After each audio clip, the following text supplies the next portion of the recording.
On my 5-year work anniversary, my bonus was a cardboard box. That's not an exaggeration. It's exactly how it went down. I walked into the office that morning thinking maybe, just maybe, this was the year they'd finally acknowledge the hours, the weekends, the endless emergencies I'd cleaned up without a word. Instead, I was greeted with a team meeting where my boss, Ethan, stood in front of everyone and said, with a smile sharp enough to cut glass, "Instead of a bonus, we think it's time for some fresh energy." The room went still. For half a second, I thought he was making a joke, the kind of dark humor people use in this industry when deadlines crush us. But no. He gestured toward HR, who was already standing there holding a slim manila folder. My name was on it. I remember the way people shifted in their chairs, the uncomfortable coughs, the sudden obsession with phone screens. No one made eye contact. Ethan kept talking like this was some motivational speech. "We're grateful for the years of service, but the company needs to pivot. Growth requires hard choices." Translation: they didn't want to pay me what they owed, and they thought humiliating me would send a message to everyone else. HR droned through the script. "Return your badge, your laptop, you'll receive a final paycheck by direct deposit." I stared at the paper in my hand. My celebration was a severance packet stapled together like a grocery list. I could have made a scene. God knows part of me wanted to flip the table, call Ethan out for every late-night email, every time he dumped his incompetence on my lap, but I didn't. Instead, I closed the folder, slid my badge across the table, and said the quietest words in the room. "Got it." That silence was louder than shouting. Ethan looked irritated, like he'd wanted me to beg or explode so he could feel justified. But I just stood, picked up my jacket, and walked out. Here's what he didn't know. I wasn't leaving empty-handed. For 5 years, I had been the one keeping the machine running. I knew every corner Ethan had cut, every invoice padded with miscellaneous surcharges, every safety inspection logged but never performed.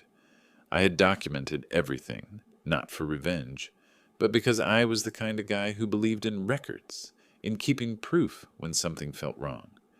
As I walked past my desk for the last time, I left the mug, the pens, the photo frame. I didn't need souvenirs. What I carried with me was memory, the kind that can't be erased with a security badge. Outside, the spring air felt sharper, cleaner than it had in years. My phone buzzed with a message from a colleague. "Are you okay?" That was brutal. I typed back, "I'm fine. Tell Ethan I'll be more than fine." Because what he had just done wasn't the end of my story. It was the spark. And if you've ever had a moment where someone tried to write you off, remember this. Sometimes the cleanest revenge is patience. If stories like this find you at the right time, make sure you subscribe and drop a comment. Tell me where you're listening from, because this is only the beginning. I didn't take my mug, I took my memory. That's the part Ethan didn't count on. See, for 5 years, I wasn't just fixing problems. I was watching. Every creative expense report, every shady fuel surcharge slipped onto a client's invoice, every safety form signed off without a single truck ever being inspected. Ethan thought I was just the guy who stayed late to keep things from falling apart. What he never realized was that I saw everything. He had a pattern, always 2 steps ahead of regulators, just far enough in the gray zone to make it hard to prove, but not hard enough to hide if you knew where to look. And I knew. Not because I wanted to be the hero, but because it was my job to clean up the messes. When you're the one writing the reports, balancing the spreadsheets, and dealing with auditors, you start keeping your own notes, just in case. So when he thought firing me would erase the cost of my bonus, he forgot something important. Memory is free, and it doesn't stay behind on a desk. That night, I sat at my kitchen table with nothing but my laptop, a cheap cup of instant coffee, and years of mental records. I wasn't reckless. I didn't steal files. I didn't touch anything that wasn't legally mine. But I did have a right to my own work product.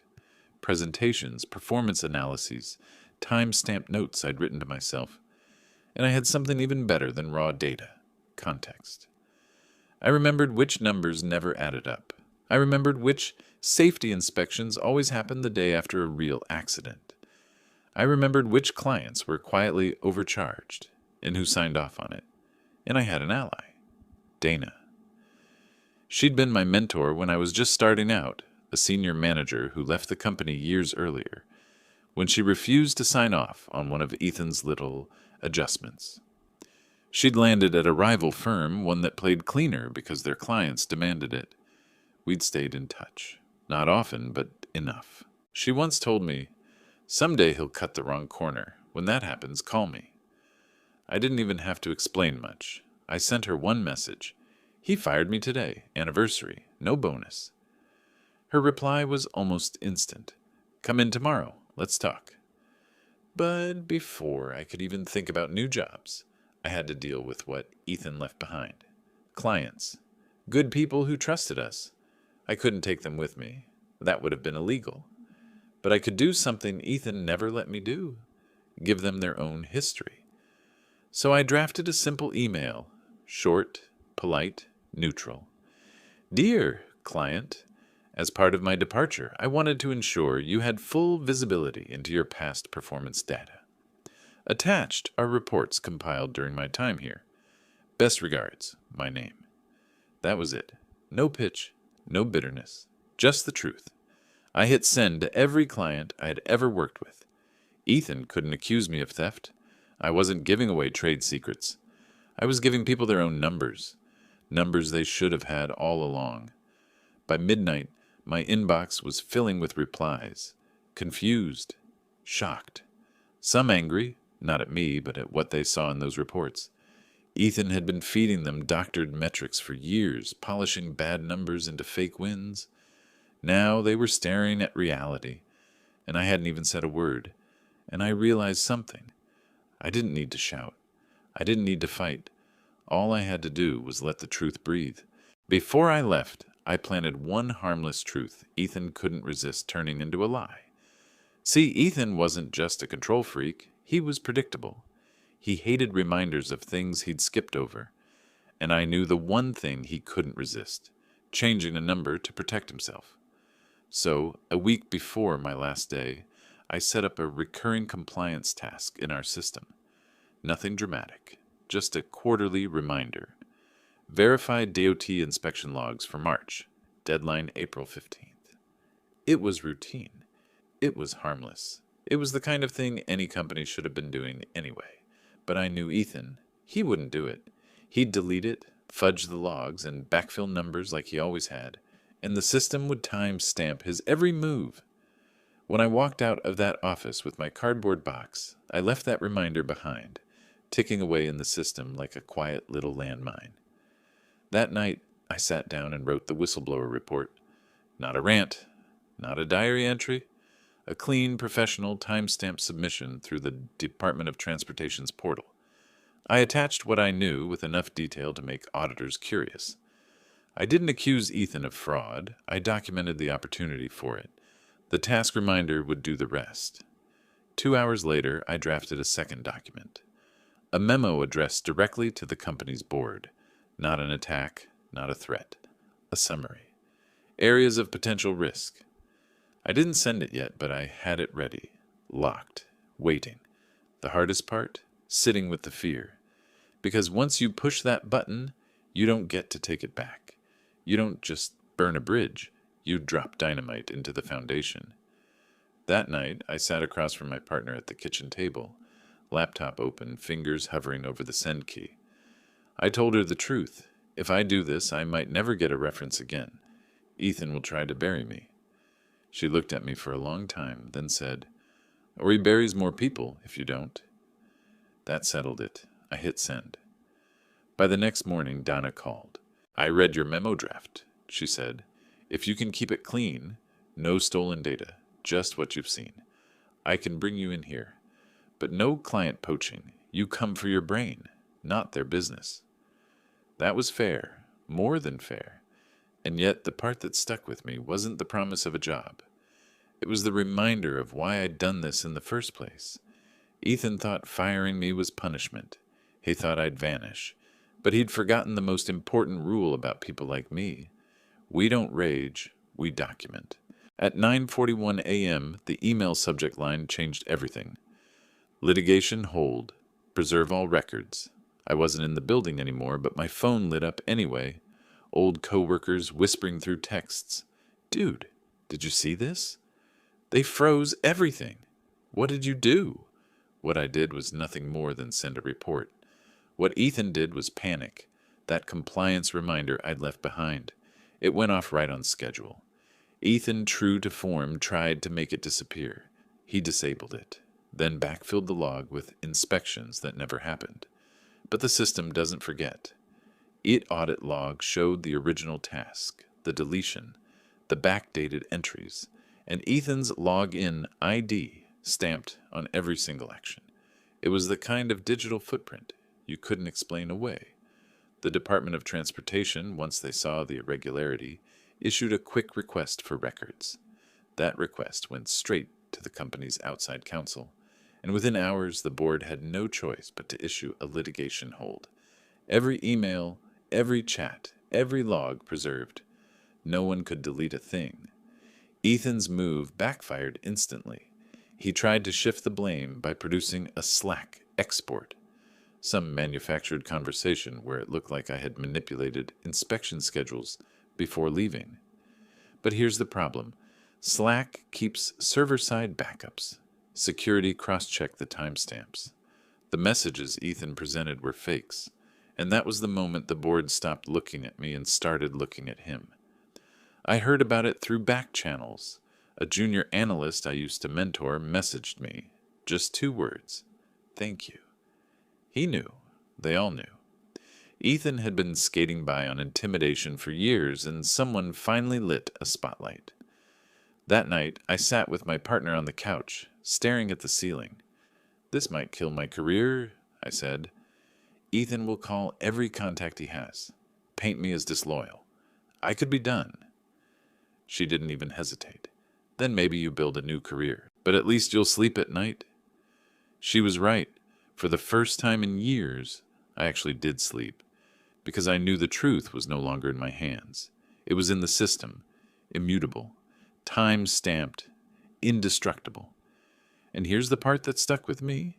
Ethan thought he'd humiliated me by taking away my bonus, but humiliation doesn't last. Proof does. Ethan asked for statements. What he got were signatures. By the time the board convened an emergency session, the house of cards was already collapsing. Vendors who'd played along with his adjusted invoices started flipping fast. Nobody wanted to go down with him. One supplier forwarded the board an email where Ethan had literally written, "Just pad the accessorials. They won't notice." That was the nail in the coffin. Clients, too, began sending replies to the reports I'd shared. Polite, professional, but damning. These numbers don't match what we were billed. Why wasn't this disclosed earlier? Ethan had always banked on their silence, their busy schedules, their willingness to let a trusted vendor handle the math. But when the truth landed in their inboxes, they didn't just look the other way. They asked questions, loud ones. The board suspended Ethan within a week. No press release, no ceremony, just a quiet internal note. CEO placed on administrative leave pending investigation. Inside the office, I heard morale flipped overnight. The fear that had kept people quiet dissolved, replaced with a kind of cautious relief. That's when HR reached out to me. They dangled what they called a transition package. It was generous on paper, a lump sum, health benefits extension, and one heavy condition, a non-disclosure agreement. The message was clear. Take the money, stay silent, never talk about Ethan or the company again. I read it twice. Then I sent back one sentence. No thank you. Because I hadn't done all this to cash out quietly. I'd done it so Ethan couldn't bury anyone else the way he tried to bury me.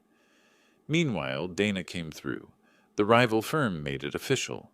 Process excellence lead. A clean roll, no client theft, no shady deals. Just building systems that actually worked. They didn't want my Rolodex. They wanted my brain, my discipline, the very things Ethan had mocked as obsessive. The best part? Dana made a point of telling me, "We're interviewing your old team. If they want to jump, we'll give them first priority." That hit harder than any check ever could, because the people Ethan underpaid, ignored, and humiliated were finally being offered something better. Ethan tried to control the narrative with a statement to staff. "We're moving forward, stronger, united." But everyone knew. When your signature is on fraudulent invoices, your words don't matter anymore.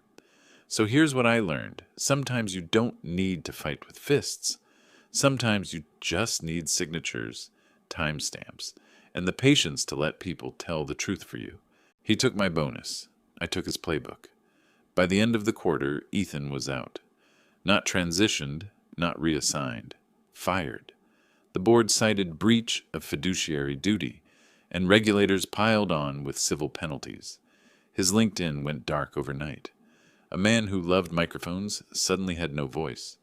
The company itself didn't survive much longer. Once the truth was public, clients fled. The board scrambled to sell off what was left, pennies on the dollar. The brand name that Ethan had spent years polishing was worth nothing when people realized it was built on sand. But here's the part that mattered to me. My people landed on their feet. Dana's firm brought in half of my old team. The ones who had been ignored, underpaid, and treated like disposable parts finally had offers that matched their worth. Higher salaries, better conditions, actual respect. On my first day in the new role, I walked into a clean, glass-walled office. No balloons, no fake speeches, no HR folder waiting like a trap. Just a laptop, a whiteboard, and a team that wanted to build something real. Two familiar faces from my old department smiled at me like they hadn't in years. "Feels different, doesn't it?" one of them said. Yeah, it did. I spent that afternoon drafting not numbers, not cover-ups, but a simple set of ground rules. No lies, no hidden fees, no fake wins. If we couldn't sell the truth, we didn't deserve the business. Dana pinned it on the wall. It was the first policy I'd ever written that made me proud. Later that night, I sat at my desk and recorded a short message for myself and for anyone who might ever find it. Don't let someone define your worth with a paycheck they never want to give you. Don't let humiliation trick you into silence. Keep receipts, stand your ground, and remember, dignity pays better than any bonus. That was it. Not gloating, not revenge porn, just the truth. Ethan had written my ending for me, and I'd taken the pen back. So if this story hit home, subscribe, hit like, and tell me in the comments where you're watching from. Because stories like this aren't just about one bad boss. They're about all of us learning that sometimes the cleanest kind of justice is simply refusing to stay quiet. And me, I finally slept.